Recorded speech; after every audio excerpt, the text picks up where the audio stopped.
Hi friends, ಎಲ್ಲರೂ ಹೇಗಿದ್ದೀರಾ friends? ತುಂಬ ಜನ ಕಮೆಂಟ್ ಆಗ್ತಾ ಇದ್ರಿ, ಅಕ್ಕ ತುಂಬಾ ನಿಮ್ಮ ಫೇಸ್ ಗ್ಲೋ ಆಗ್ತಿದೆ, ಸೊ ಹಾಗಾಗಿ ಯಾವ ಕ್ರೀಮ್ ಯೂಸ್ ಮಾಡ್ತಿದ್ದೀರಾ ಏನೋ ಅಂತ, ಸೊ ಪ್ಲೀಸ್ ಹೇಳಿ ಅಂದ್ಬಿಟ್ಟು. ಸೊ ಖಂಡಿತ ಇಲ್ಲ ಅಂತೇನಿಲ್ಲ. ಸೊ ನನ್ನ ಫೇಸು ಮೊದಲಿನಕ್ಕಿಂತ ಸೊ ಈಗ ನೋಡ್ಬೋದು. ಸೊ ನಾನು ಏನೋ ರೆಡಿ ಆಗಿಲ್ಲ.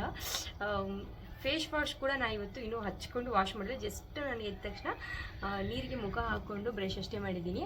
ನೋಡ್ತಾ ಇರ್ಬೋದು ಗ್ಲೋ. ಸೊ ನಾನು ಕರೆಂಟ್ ಹಚ್ಚಿದ್ದೀನ ಹಚ್ಚಿದ್ದೀನಿ ಇದು ಒಂದೇ ಅಡುಗೆ ಮನೆ ಕರೆಂಟ್ ಒಂದೇ ಹಚ್ಚಿರೋದು.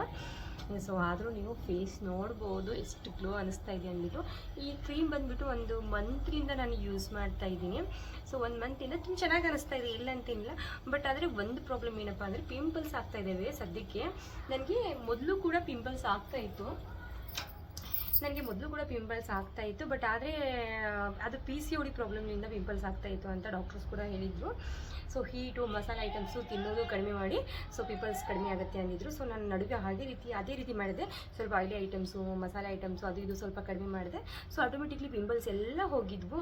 ಮತ್ತು ಆದರೆ ಈಗ ಇತ್ತೀಚೆಗೆ ನಾನು ಮಸಾಲೆ ಐಟಮ್ಸು, ಆಯಿಲಿ ಐಟಮ್ಸು, ಆಮೇಲೆ ಅದು ಇದು ಸಿಕ್ಕಾಪಡೆ ತಿಂತಾ ಇದ್ದೀನಿ. ಹಾಗಾಗಿ ಪಿಂಪಲ್ಸ್ ಆಗ್ತಾಯಿದ್ವು ಮತ್ತು ಕಡಿಮೆ ಕೂಡ ಆಗಿದ್ವು. ಸೊ ಈಗ ಮತ್ತು ನನಗೆ ರೀಸೆಂಟ್ಲಿ ಆಗಿ ಒಂದು 2 ವಾರದಿಂದ ಒಂದು ಗುಳ್ಳೆ ನೋಡಿ ಪಿಂಪಲ್ಸು ಆಗ್ತಾ ಇದ್ದಾವೆ. ಅಲ್ಲಿ ಇಲ್ಲಿ ಇಲ್ಲೊಂದಾಗಿದೆ, ಇಲ್ಲೊಂದು 2-3 ಆಗಿದ್ದಾವೆ ಪಿಂಪಲ್ಸು. ಬಟ್ ಈ ಕ್ರೀಮ್ಲಿಂದ ಆಗಿದೆಯೋ ನನ್ನ PCOD ಪ್ರಾಬ್ಲಮ್ನಿಂದ ಆಗಿದೆಯೋ ಅಂತ ನನಗೆ ಗೊತ್ತಿಲ್ಲ. ಬಟ್ ಕ್ರೀಮ್ ಮಾತ್ರ ಗ್ಲೋ ಆಗೋಕ್ಕೆ, ಫೇಸ್ ಗ್ಲೋ ಆಗೋಕ್ಕೆ ತುಂಬಾ ಯೂಸ್ ಮಾಡ್ತಾ ಇದೆ. ಯಾವುದೇ ಕ್ರೀಮ್ ಆದರೂ 3 ಮಂತ್ವರೆಗೂ ನಾವು ಯೂಸ್ ಮಾಡಿದ ಮೇಲೇ ಅದ್ರ ರಿಸಲ್ಟ್ ಚೆನ್ನಾಗಿ ಗೊತ್ತಾಗೋದು ಅಂತ. ಸೊ ಕೆಲವ್ರಿಗೆ ಹಚ್ಚಿ ಸ್ವಲ್ಪ ದಿನಕ್ಕೆ ಪಿಂಪಲ್ಸ್ ಆಗುತ್ತೆ, ಆಮೇಲೆ ಮತ್ತೆ ಅದು ನಮ್ಮ ಫೇಸ್ಗೆ ಹೊಂದ್ಕೊಳ್ಳುತ್ತೆ. ಯಾವುದೇ ಫ್ರೂಟಲ್ಲಿ ಏನೋ ಆಗಲಿ, ಒಟ್ಟಿನಲ್ಲಿ ಕ್ರೀಮ್ ಆಗಲಿ, ಯಾವುದೇ ನಾವು ಡ್ರಿಂಕ್ ತೊಗೋತೀವಲ್ವ, ಡೈಲಿ ಡ್ರಿಂಕು, ಅದೇ ಆಗಲಿ 3 ಮಂತ್ಸ್ವರೆಗೂ ಅದು ಕಂಟಿನ್ಯೂ ಮಾಡಬೇಕು. ಸೊ ಹಾಗಾಗಿ ನಾನು ಈ ಕ್ರೀಮ್ ಯಾವುದು ಅಂತ ಸದ್ಯಕ್ಕೆ ಈಗ ಹೇಳಬಾರ್ದು ಅಂತ ಅಂದ್ಕೊಂಡಿದ್ದೀನಿ.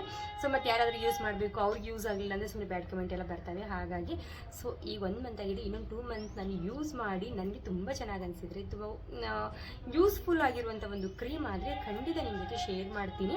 ಸೊ ನೀವು ಕೇಳಿರೋ ಕಾರಣಕ್ಕೆ ಕಮೆಂಟ್ ಕೊಡ್ತಾ ಇದ್ದೆ, ಕೆಲವರು ಕೊಡೋಕ್ಕಾಗಿರಲಿಲ್ಲ ಕಮೆಂಟ್, ಹಾಗಾಗಿ ಒಂದು ವಿಡಿಯೋ ಮಾಡಾಕ್ತಿದ್ದೀನಿ ಅಷ್ಟೇ. So cream okay, but pimples ನೋಡಬೇಕು. ನನ್ನ ಕೈ ಚುಟು ಅಂತ ಈ ಥರ ಪಿಂಪಲ್ ಹಚ್ತಾರೆ ಟಕ್ಕಂತ ಹೊಡ್ಕೊಂಡ್ಬಿಡ್ತೀನಿ ನಾನು. ಬಟ್ ಈ ಸತಿ ಹೊಡಿಲೇಬಾರ್ದು ಅಂತ ಕೂತ್ಕೊಂಡಿದ್ದೀನಿ, ಪಿಂಪಲ್ಸ್ ಆಗ್ತಾ ಇದ್ದಾವೆ. ಸೊ ಹಾಗಾಗಿ ಯಾವ ರೀತಿ ಎದ್ದಿದ್ದೋ ಅದೇ ರೀತಿ ಇವತ್ತು ವಿಡಿಯೋ ಮಾಡಿ ತೋರಿಸಿದ್ದೀನಿ. ಸೊ ಈ ವಿಡಿಯೋ ಇಷ್ಟ ಆದರೆ ಪ್ಲೀಸ್ ಲೈಕ್ ಮಾಡಿ, ಶೇರ್ ಮಾಡಿ, ಹಾಗೆ ನನ್ನ ಚಾನಲ್ ಸಬ್ಸ್ಕ್ರೈಬ್ ಮಾಡ್ಕೊಂಡು ಮರಿಬೇಡಿ.